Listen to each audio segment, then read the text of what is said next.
Hello, everyone, and welcome to another episode of In the Studio. Today, we're going to talk about sampling. When I'm working on music, I don't always want a clean sound. Sometimes I want to add a little bit of grunge, add some crunch. There's many ways that you can accomplish this, but one of the ways is to take a old school sampling approach, and that's what we're going to do today. So I have this little drum sequence playing here from Massive.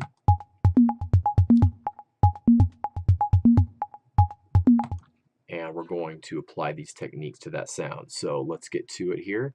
The first thing I want to do is kind of emulate an old school sampler. So I'm going to add a plugin to help me start this, which is Fruity Delay 3. I'm going to turn the delay off actually, and I'm just going to use the bit crusher and the sample rate reduction here. So I'm going to pull down the bit depth here to kind of emulate an old school sampler, maybe around 8 bits. Hear it.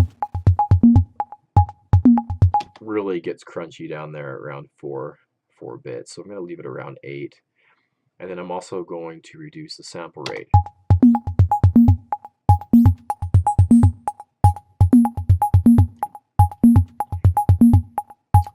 And you can hear there when you reduce the sample rate, you get this kind of high-end little tingy, hissy sound. And I want to accentuate that with an EQ. So let's grab our EQ and let's find that sound.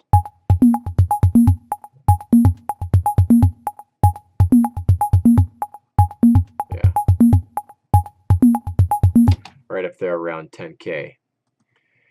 Cool. And so what I want to do now is to actually bounce this out to audio. What producers used to do back in the day was to sample a track at a higher pitch and then bring it back in and pitch it back to its normal speed.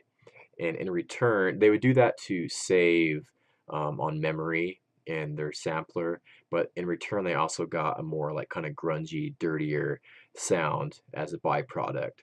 And sometimes that's what you want. So that's kind of the approach I'm going to take here. I'm going to bounce this out as audio, and then we'll pitch it a little bit. So let's do that. I'm going to grab Edison,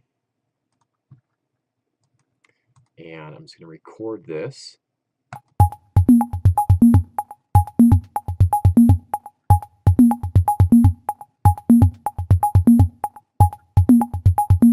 Okay, that'll do. Pull it back in. And I'll just give this an eyeball here. That scoots that over a little bit. Cool. Mute this one for a minute, and I'll just throw this one in the mixer as well.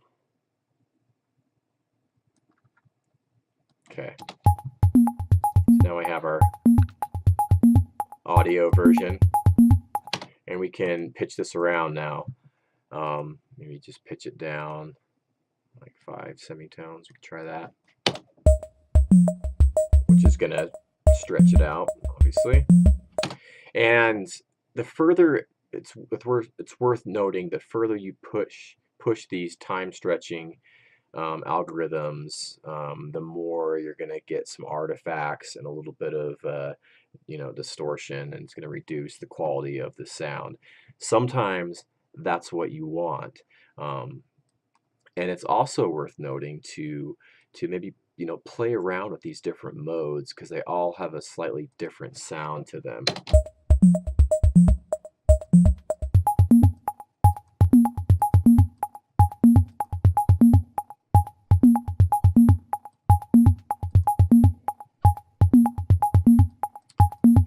So yeah, that's how you can take a sample or a something from a synth even, and apply some, a few bits of processing and some old school sampling techniques to give it a little bit of a grungier feel.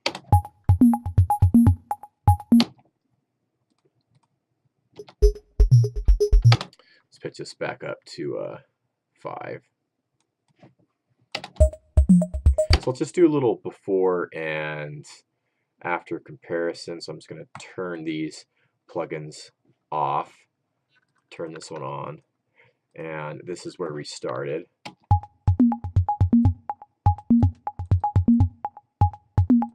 And where we ended up before and after. Yeah, so the the one we processed has a little bit more of a dusty, dirty feel, a little bit more crunchy. So yeah, hopefully that was useful. Leave me a comment or question, and I'll see everyone soon. Cheers.